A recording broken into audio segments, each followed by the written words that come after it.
Tagum City. Hello, La Filipina National High School. Good day, learners and listeners from our radio station partner, the 98.3 Gold FM. Welcome once again to Salida Teleradio, where you will learn another TLA concept in fun and easy way. I am your teacher host, Teacher Mona Lisa Falle Borlas. Today, you will learn maintenance of kitchen tools, equipment, and paraphernalia by our teacher broadcaster, Teacher Janelle Sarangsang Aujero. Good day, viewers and listeners. Welcome to our lesson this afternoon.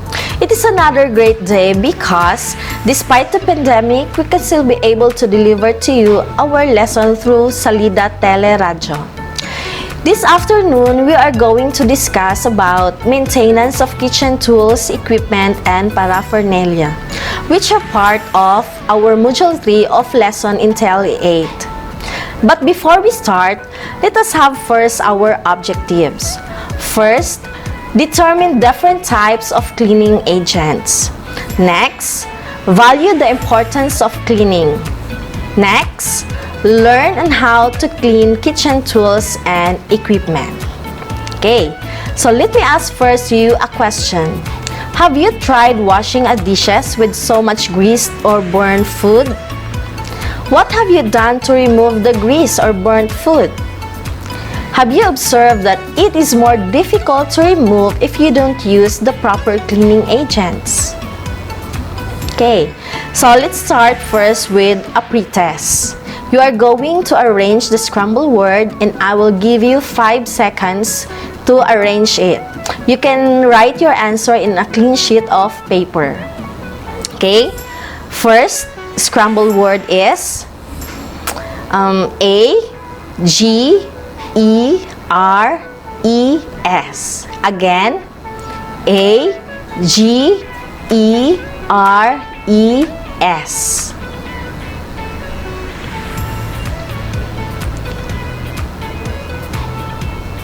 Okay, next item, we have T, E, N, D, E, R, G, E, T.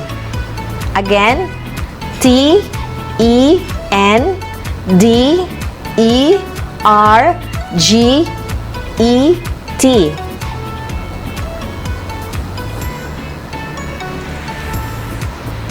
Okay, next item, we have N, I, N, E, G, C, L, A.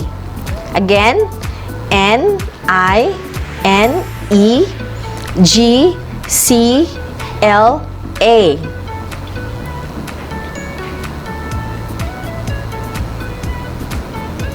Okay, next item, we have T, E, A, W, R. Again, T, E, A, W, R.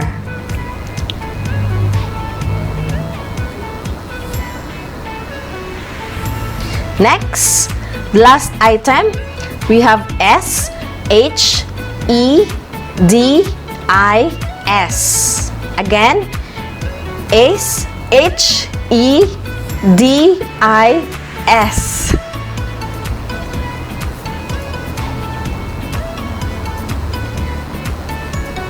Alright, so we'll check your answers later. Now, part of maintaining of our kitchen tools, equipment, and paraphernalia is through cleaning and sanitizing. First, when we say physical removal, this is one of the best microbial decontamination processes. It lessens the number of pathogens from all surfaces as well as removes the food sources that aid in their growth. If contaminants are removed from a surface, it is no longer possible for them to affect the immediate area, thus accomplishing the task. So this can be done through proper cleaning and using of cleaning agents.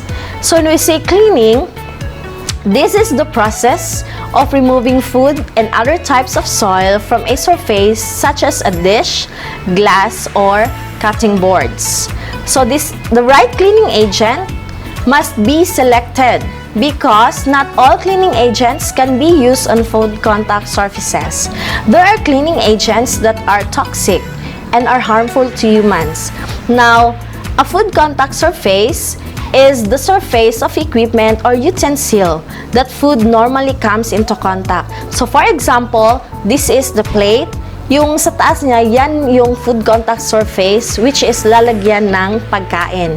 Now talking about cleaning agents, first we have detergents. So when you say detergents, these are usually used to wash tablewares, surfaces, and equipment, and can penetrate soil quickly and soften it. So the main function of detergent is to break down the surface tension that exists between the grease and water. When you say grease, yan yung tinatawag nating sebo. Now, detergents are in the form of powder, soap, and liquid. Okay. Next category of cleaning agent, we have solvent cleaners.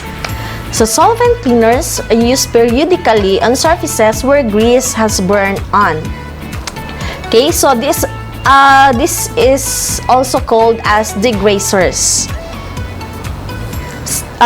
Solvent cleaners are substances also which are capable of dissolving a solute to form a cleaning or degreasing solution. Next, the third one is acid cleaners. This is used to remove scale in ware washing machines and steam tables. Also used to remove mineral deposits, rust stains, and hard water deposits. Next, we have abrasive cleaners. This is used to remove heavy accumulations of soil that are difficult to remove with detergents. So, abrasive cleaners helps get rid of dried on stains on surfaces that are resistant to scratching. So example of abrasive cleaners are steel wool, sandpaper, and scouring pads. Next, talking about factors that influence the cleaning process. Okay, first factor is the soil. So, soil is the varying degrees of food soil will be deposited on the equipment during production. So, itong tinatawag nating soil, hindi ito yung lupa, no? Ito yung pagkain na dumikit doon sa food contact surface ng ating plate. Okay. Now, kapag masyadong matigas yung pagkakadikit ng soil doon, magkakaroon tayo ng mahirapan tayong magtanggal nun. Okay?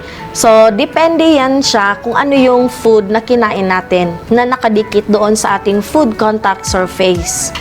Okay, next factor, we have time. So, the longer a cleaning solution remains in contact with the equipment surface, the greater the amount of food soil that is removed. Okay. So, kapag medyo mataas yung oras natin sa pag-clean ng ating mga soil dishes, mas may tendency na matatanggal siya, no, ng madali. Kasi, the more time na nakasoak ang ating soil dishes doon sa water, okay, sa ating ware washing machine with a cleaning agent, mas shorter lang ating time sa pag-clean ng ating mga surfaces. Okay. Next, we have temperature. So, we say temperature, soils are affected by temperature in varying degrees. Okay. Next, we have chemical concentrations. So, it varies depending on the chemical itself, type of food, soil, and the equipment to be clean. So, magdedepende talaga yung pagtanggal natin ng mga grease or burnt food. Depende yan siya sa chemical na ating ginamit. Depende yan siya sa cleaning agent na ating ginamit during cleaning. Okay, next, we have mechanical force. So, this is as simple as hand scrubbing, with a brush or as a complex as turbulent flow and pressure inside a pipeline. So, kung manual lang tayo mag-clean ng ating mga dishes, yung simpleng hand scrubbing lang talaga, no? Gamit ang isang abrasive cleaners. Kung meron tayong yung sponge na medyo rough yung kanyang upper surface, yun yung gagamitin natin with the use also of a cleaning agent. So, mas madali nating ma-scrub ang mga nakadikit na soil doon sa ating dishes. Next, we have water. So, water, may it hard water, hot water, or cold water. So, minerals in hard water can reduce the effectiveness of some detergents or sanitizers. Kung yung water is, yung tubig ulan yung ginamit natin, medyo matagal talagang malinis yung ating soil dishes. Kasi yung tubig ulan, no, pag maggamit tayo niyan, with the use, even with the use of cleaning agents, parang ano siya, medyo maslide pa yung food contact surface, no, ng ating dishes. So, pwede tayong gumamit ng water, yung sa tubig gripo, okay? Pwede rin much better yung hot water kasi mas dali lang talaga matanggal ang mga burnt food or grease doon sa ating pinagkainan. Okay, so that's it for the factors that influence the cleaning process. Next, let's check your pretest. Okay? First item kanina, we have A, G, E, R, E, S. So the correct answer is grease. Next, we have T, E, N, D, R, G, E, T. The correct answer is detergent. Next item, we have N-I, N-E, G, C-L-A.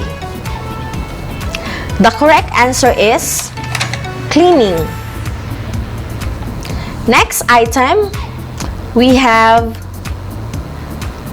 T-E-A-W-R.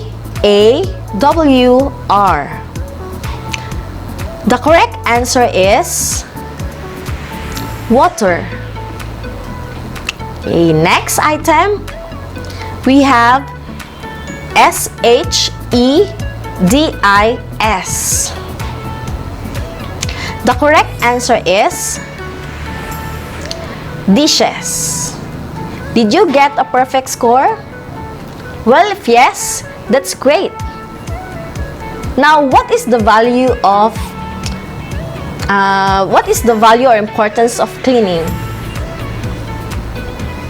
Any idea if you have? So, it is very important to keep our cooktops, our utensils and dishes clean because they touch the food that you are going to eat. Now, if they aren't properly cleaned, bacteria could spread to food and make you ill. So, it is very important to clean our dishes after cooking. Okay.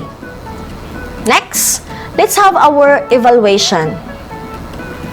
So, I would like you to choose the correct answer among the given choices. Number 1, what do you call the process of removing food and other types of soil from a surface? A. Cleaning. B. Scraping. C. Cleansing.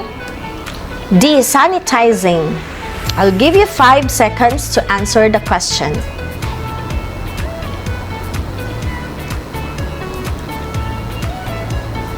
Okay, the correct answer is A. Cleaning. Next item. Number 2. What cleaning agents are used routinely to wash tableware, surfaces, and equipment? A. Detergent. B. Acid cleaner. C. Solvent cleaner. D. Abrasive cleaner.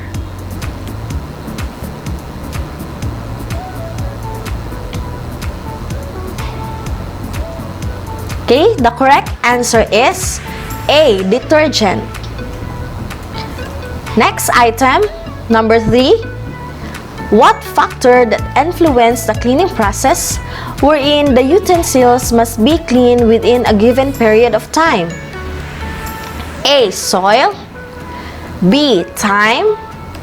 C, water. D, concentration.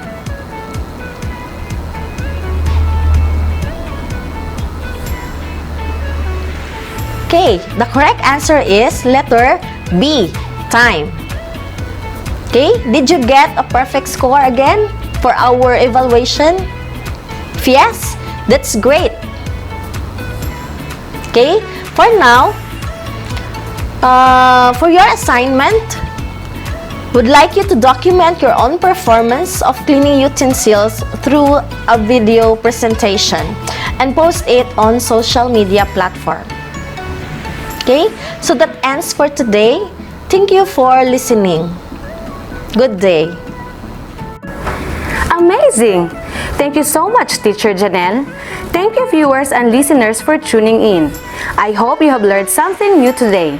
Stay tuned for our next subject, only here at Salida Teleradio.